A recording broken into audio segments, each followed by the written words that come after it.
All right, we'll start with an opening statement from Coach. Well, we bent a little bit down the stretch after playing great basketball, but we never broke. And Seton Hall breaks everybody. They come back against everybody because of their intensity. So I'm really proud of our guys. They made their free throws. They made good defensive plays down the stretch.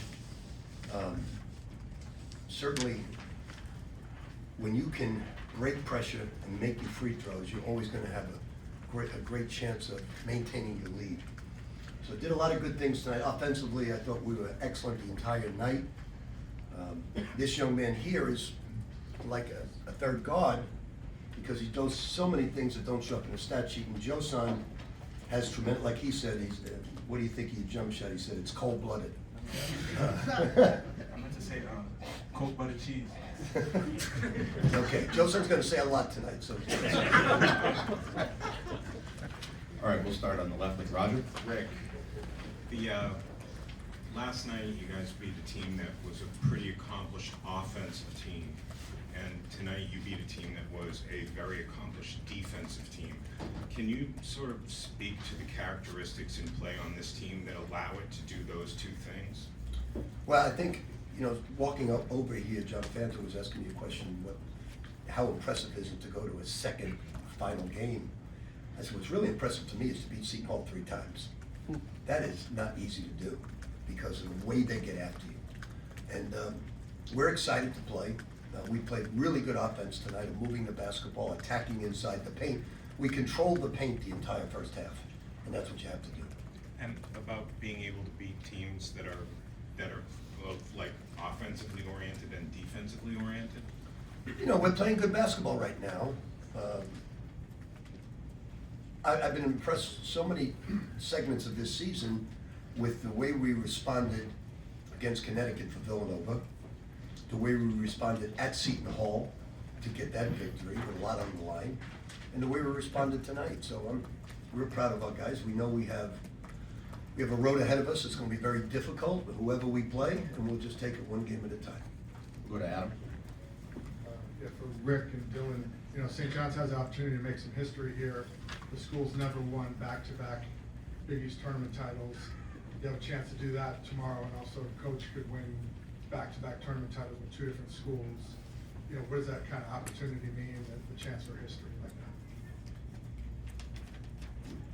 that? I mean, us in the locker room, we know what we're playing for, but we try to stay level-headed, understand that it's 40 minutes, and doesn't matter who you play, anybody can come out there and beat you for 40 minutes. All it takes is one game. So just staying level-headed, understanding the scouting report, understanding what we got to do, coming out, playing as hard as we can, leaving all the court. And then for us new guys who weren't part of the team last year, we want it just as bad.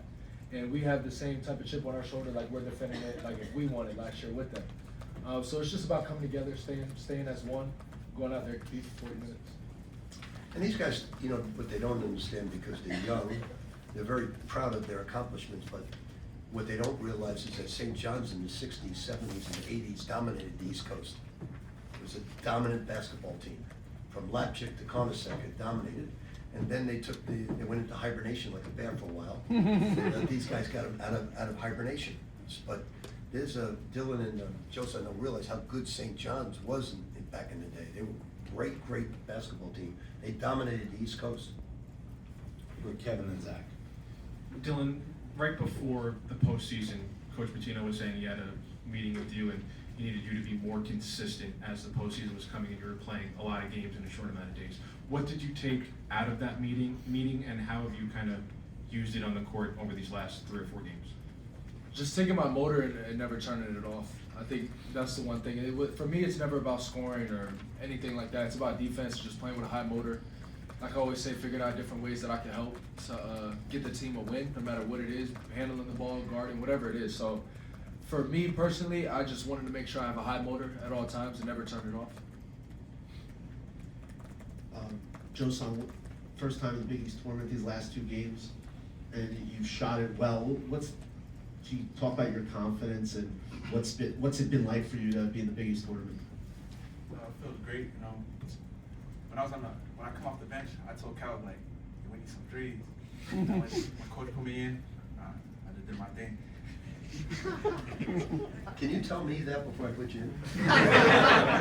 just nudge me and say, Coach, I'm ready for threes. Go to Dana.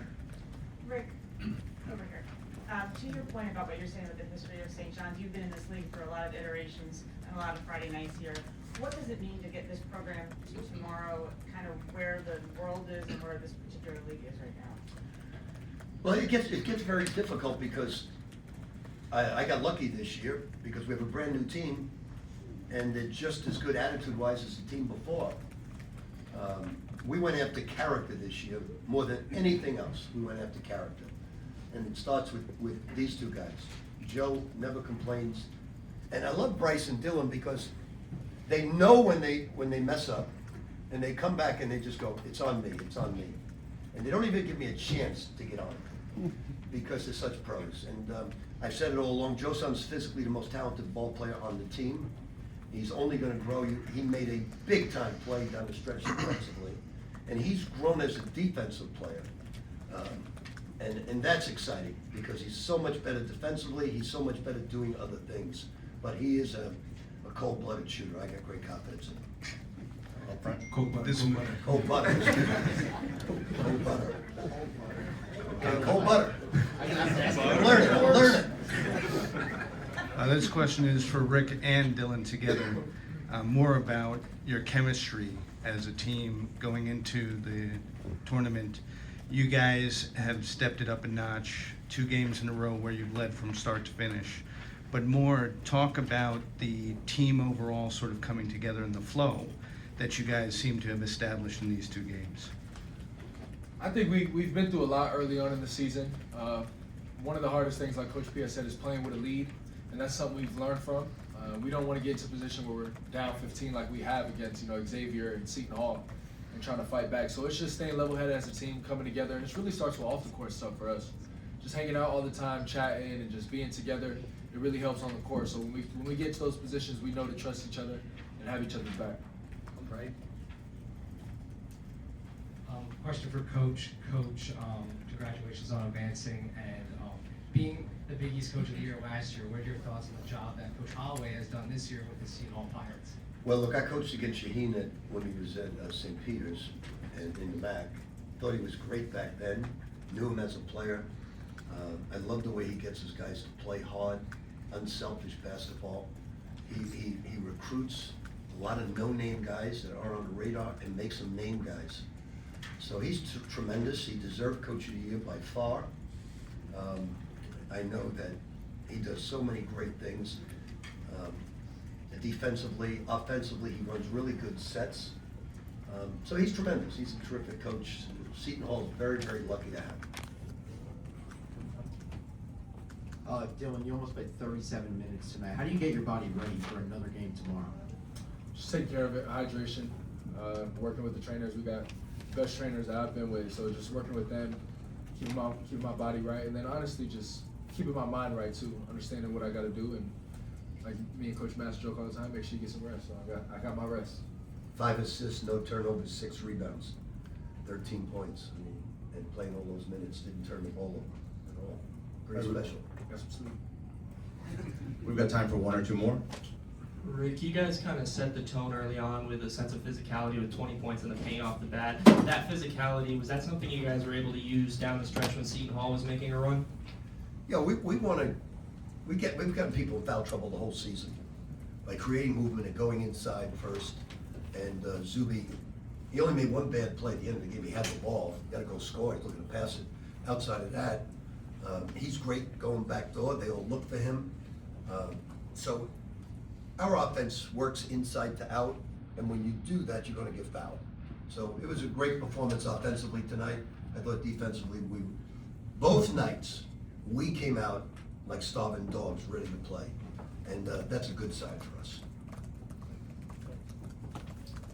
Coach, regardless of whatever happens tomorrow night, what do you do to get your team prepared as you head into the tournament? Well, there's no tournament. It's tomorrow night. Just the opposite of what you just said. It's tomorrow night. This is a championship. We're playing for a championship. We played for the regular season as if our life was on the line. We're going to play tomorrow as if our life is on the line. Then we'll worry about the tournament.